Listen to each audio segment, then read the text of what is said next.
કપિલ ભગવાન કહે છે. તો 21મો શ્લોકનું પઠન કરીશું.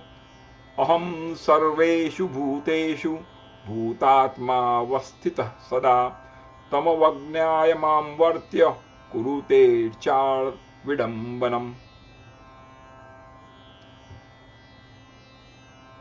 હું આત્મા રૂપે બધા જ જીવોમાં સદૈવ સ્થિત છું. એક એક શબ્દ પર ધ્યાન આપીશું.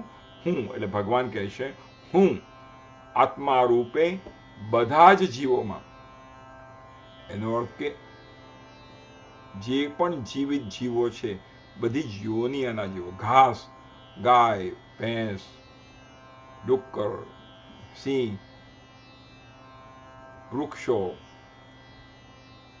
સર્પ, બધા જ મચ્છર, તમે જે જીવ જોઈ શકો તે બધામાં સદૈવ સદા એવ હંમેશા, એવું નહીં કે 1 કલાક છું ને પછી બાકીના કલાક નથી, સતત સદા સ્થિત છું. બધામાં હું સ્થિત છું. જે રીતે આપણે કહીએ કણ કણમાં ભગવાન છે એવી રીતના. તો હું આત્મા રૂપે બધા જ જીવોમાં સદૈવ સ્થિત. મમૈવાંશો જીવલોકે જીવભૂત સનાતન. બધા જીવો મારો જ અંશ છે.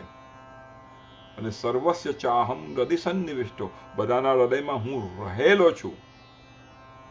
તો તેથી જે મનુષ્યો મુજ સર્વભૂત સ્થિત પરમાત્માનો અનાદર કરીને કેવળ મૂર્તિમાં જ મારું પૂજન કરે છે, તેનું તે પૂજન સ્વાંગ માત્ર એટલે કે આડંબર માત્ર છે. એટલે આપણને ફક્ત ભગવાન મંદિરમાં જ દેખાય, અથવા આપણા ઘરમાં મંદિર છે તેમાં જ દેખાય, અને બીજી કોઈ જગ્યાએ આપણને ભગવાનના દર્શન થાય નહીં, અને બીજી કોઈ રીતે આપણે ભગવાનની સાથે વ્યવહાર કરીએ છીએ એવું વ્યવહાર કરીએ નહીં, તો ભગવાન કહે છે એ મારી મૂર્તિ પૂજા, મારું પૂજન એ સ્વાંગ માત્ર છે, એ આડંબર માત્ર છે.